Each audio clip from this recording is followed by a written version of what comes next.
Çdo besimtar i cili është i sprovuar me ndonjë gjuna që ja ka vështirësu jetën e tij, ja ka ngarku shpirtin e tij, dhe e ka të vështirë që të heqë dorë prej tij, në muajin Ramazan e ka mundësinë e artë që të vendosë dhe të largohet prej atij mëkati.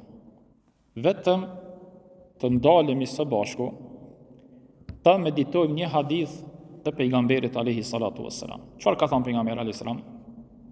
Aroma e gojës së agjërusit është më e mirë te Zoti se era e miskut.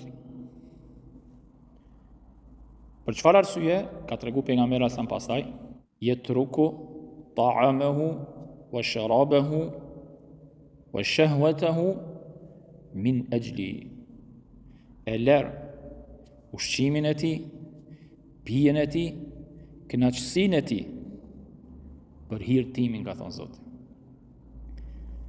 Tash ndalemi dhe e meditojmë këtë pjesë të hadithit.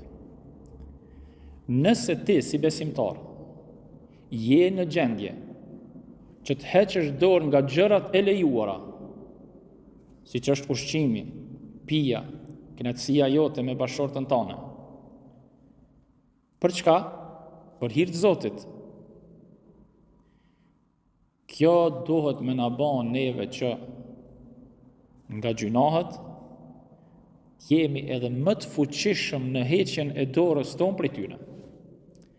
Por derisa ne jemi në gjendje që ta privojmë veten nga gjërat e lejuara,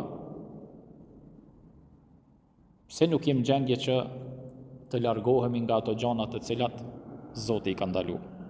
Pra kjo është për të medituar.